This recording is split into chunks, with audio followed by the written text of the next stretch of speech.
Village রান্নাঘর। আর আপনাদেরকে সবাইকে আমার অনেক অনেক স্বাগত। আজকের রেসিপি আমসত্ত্ব। তো আজকে যে আমসত্ত্বটা বানাবো সারা বছর সংরক্ষণ করে খাওয়া যাবে। তো কিভাবে বানাবো আপনারা অবশ্যই প্রথম থেকে শেষ পর্যন্ত স্কিপ না করে দেখবেন। নমস্কার বন্ধুরা, ভিলেজ রান্নাঘরে আজকে আপনাদের সঙ্গে শেয়ার করব আমসত্ত্ব। তো বন্ধুরা, আমসত্ত্ব তো বানিয়ে সারা বছরই রাখা যাবে। তো সেই জন্য আমরা আমটা কেটে নিয়েছিলাম, এই জন্য দেখানোর জন্য এই আমটা রেখেছি। কাঁচা আম দিয়ে করছি। এবার বন্ধুরা ভিডিওটা আমার ধরে গিয়েছে, কড়াইটা চাপিয়ে দেবো আমসত্ত্ব করার জন্য। প্রথমে আমি আমটা সেদ্ধ করে নেবো। এখানে 1 কেজি 250 মতো আম নিয়েছি, তো দিয়ে দেবো। এই আমটা কাটছি, ক্যামেরাম্যান খাবেন নুন লঙ্কা দিয়ে। আম সেদ্ধ করার জন্য জল খুব একটু বেশি দেবো না, পরিমাণ মতো লাগবে। এটুকুটা হয়ে যায়। বন্ধুরা, আমটা আমার সেদ্ধ হয়ে গেছে, পুরো গলে গেছে। দেখুন ঘাটতে ঘাটতে গলে গেল। এবারে আমি নামিয়ে দেবো।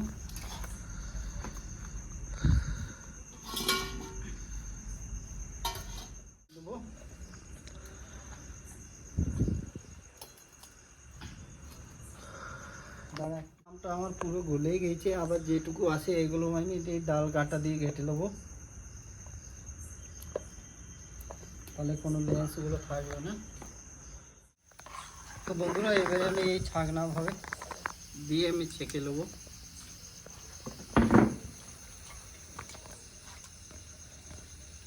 ছাকনাটা ছোট্ট। ভালো করে ছাকনা দিয়ে এটা ছাকা হয়ে গেল। দেখুন উপরে ছিদ্রগুলো একদম উপরে পড়ে গেছে।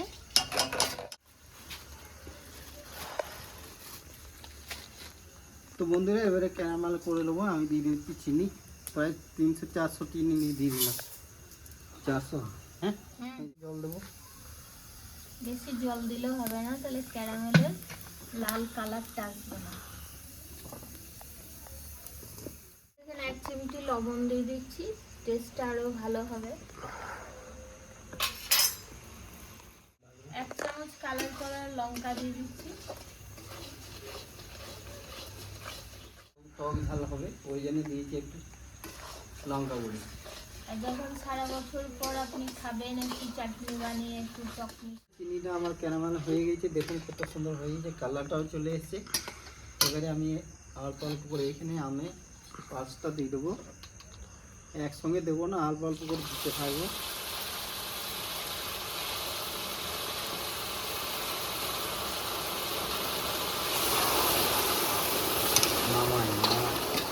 চালটা খুব বেশি আছে, একটু একটু দিয়ে দিয়ে নাড়তে হবে।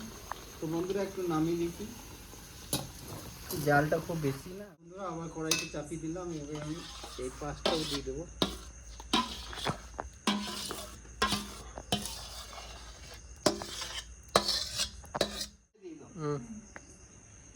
আমি এখানে চিলি ফ্লেক্স দিয়ে দেবো, 2 চামচের মতো আছে, 2 চামচই দিয়ে দেবো।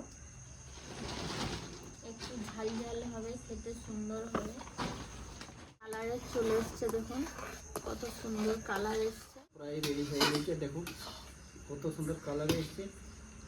এবারে হাতাতে করে দিচ্ছি, হালকা হালকা ছাড়ছে। এবারে আমি নামিয়ে একটু ঠান্ডা করে তারপর সালাদ দেবো। এবার আমি দুটো থালাতে কিন্তু তেল নিয়ে নেব। পুরো থালাটায় কিন্তু আমি তেলটা এবারে আমি ঢেলে দেবো।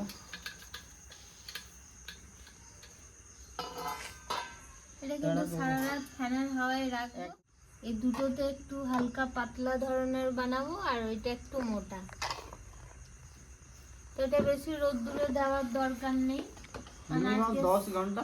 হ্যাঁ, আজকে সারা রাত ফ্যানের হাওয়ায় রেখে দেবো, আর কাল দুপুরে একটু রোদ্দুরে 4 ঘন্টার মতো রেখে দেবো, তাহলে এটা বানানো হয়ে যাবে। দিয়েছি, এবার ঢাকা দেবো না। এবারে ফ্যানের হাওয়াতে আজকে রাতটা রেখে দেবো, কালকে 2-3 ঘন্টা রোদে দিয়ে দেবো, তাহলেই হয়ে যাবে আমার। একটু বিকেল হয়ে গেল। হ্যাঁ, বালে যেটা বলার বলো তো। জোরে বল। তো বন্ধুরা, ভাবলাম যে দুপুরে আজকে আমসত্ত্বটা দেখাবো, তো দেখাতে পারিনি, তাই বিকেল হয়ে গেল, 6টা বাজতে চললো। তো তো আজকে 4 ঘন্টা রোদে ভেবেছিলাম সারা রাত ফ্যানের হাওয়ায় দিয়েছি, আর 4 ঘন্টা রোদ্দুর তো ছিল না, আজকে ঠান্ডা আবহাওয়া, মেঘলা আকাশ হয়েছিল।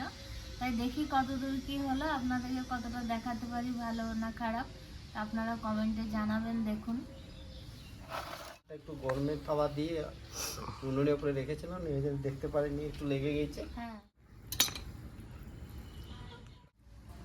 বেশ পাতলা হয়েছে দুটো, এইটা একটু মোটা ভাব তো, তাই এটা আজকে হবে না তোলা।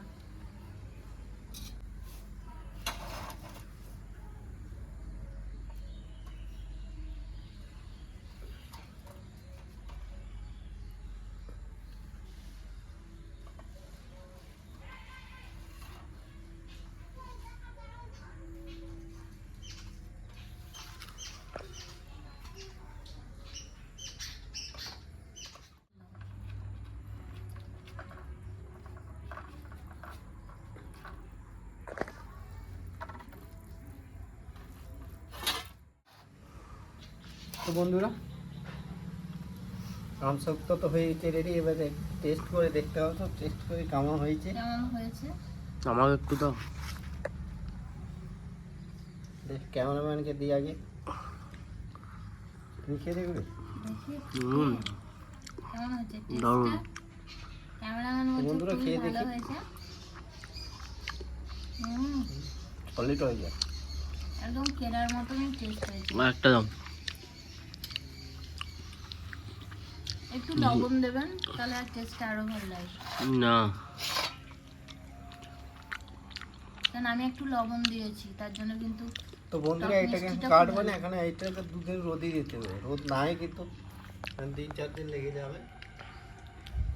এটা অনেক বেশি করে দিয়েছি, তো এখন এটা এটা একটু মোটা ভাব মোটা আছে তো, আছে। তার জন্য এখন শুকায়নি, সময় লাগবে। এখন 2-3 দিন রোদে দিতে হবে। প্লিজ রান্নাঘর চ্যানেলটিকে ফলো করবেন, সাপোর্ট করবেন, আর খুব বেশি বেশি শেয়ার করে দেবেন।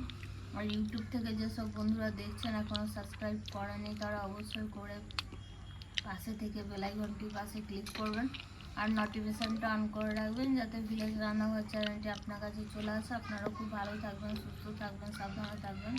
পরের ভিডিও দেখা হবে। তো বন্ধুরা, ভেজ রান্নাঘরে নতুন নতুন ভালো ভালো রেসিপি দেখার জন্য ফেসবুক চ্যানেলকে ফলো করবে আর পাশে থাকবে।